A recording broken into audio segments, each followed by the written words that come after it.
tahu tentang dirinya sendiri. Terkadang kata mereka kita harus menjadi sempurna agar kita disempurnakan oleh orang lain. Itu membuat kita merasakan kalau kita punya perasaan kita sendiri, yang dimana orang lain tidak berhak untuk mengaturnya.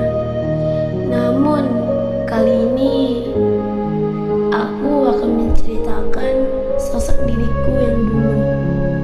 Senyum masa kecilku bukanlah senyum yang secara paksa.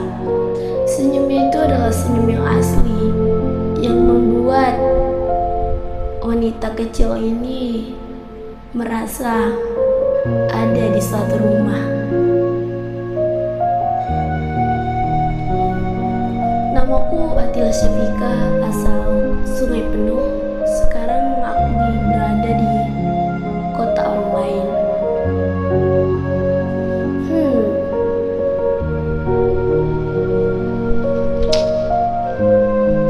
Bingung mau bilang dari mana, karena perasaannya campur aduk.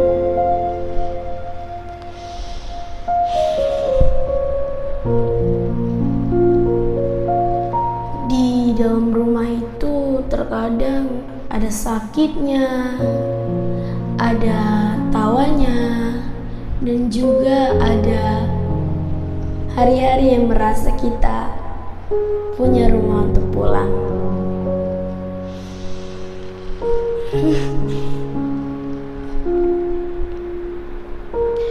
Dari kecil itu, awal aku TK dan aku dilahirkan, aku menjadi sosok kecil yang paling manja di keluarga itu. Namanya juga hidup, berputar ya rodanya, betul kata orang.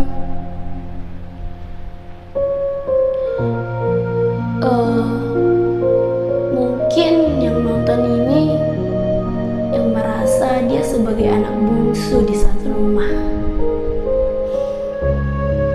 Terkadang anak terakhir itu lebih cengeng, lebih memendam perasaannya sendiri tanpa ia ingin orang tahu mengetahuinya, ataupun orang yang mengetahuinya tak perlu tahu, karena di dalam rumah itu dia sendiri hanya merasakan apa itu namanya kenyamanan dan apa itu namanya rasa sakit. Aku ingin cerita, mungkin ada juga yang merasa bosan ataupun yang penasaran dengan ceritaku. Tapi yang penasaran, lihat videonya sampai akhir.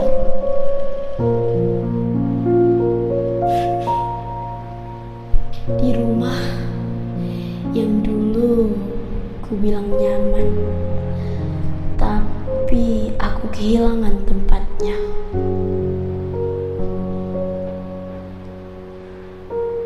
Waktu ku kecil, hidupku tenang. Waktu ku kecil, hidupku damai. Dan waktu ku kecil, aku selalu dimanjakan.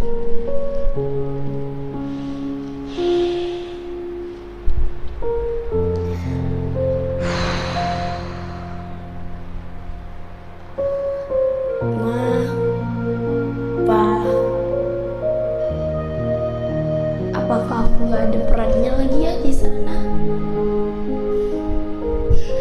Kadang merasa kayak sakit diginiin, dimarahin, gak didukung, harus bisa dengan kemauan yang mereka mau.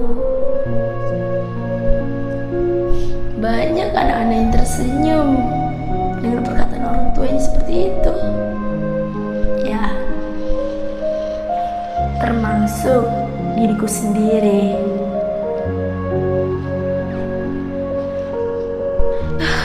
Pengen bilang, tapi gak bisa. Pengen bentak, nanti durhaka. Ya, itu anak bungsu. Mending mendam sendiri. Pengen bilang, aku itu kayak, "Mah, Pa, aku ingin dimanjakan seperti diriku yang dulu."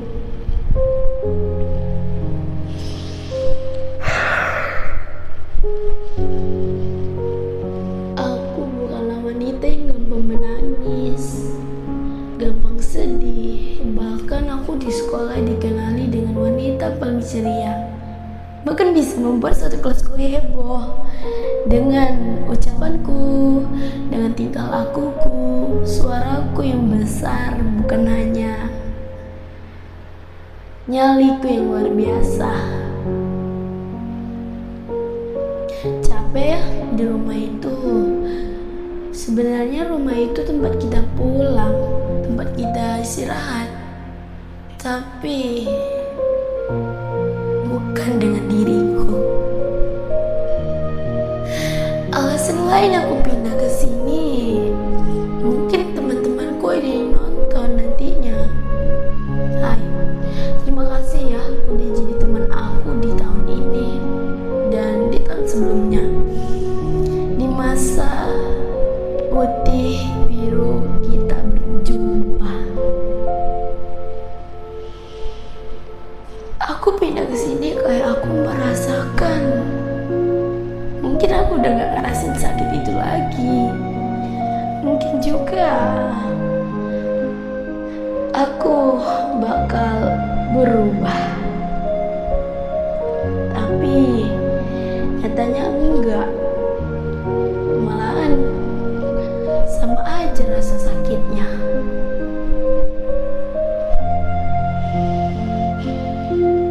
Pengen cerita lebih lanjut, takut nangis, takut dibilang cengeng.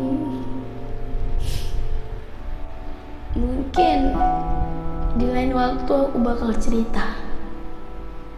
Pesan moralku untuk teman-teman semua, semangat terus ya.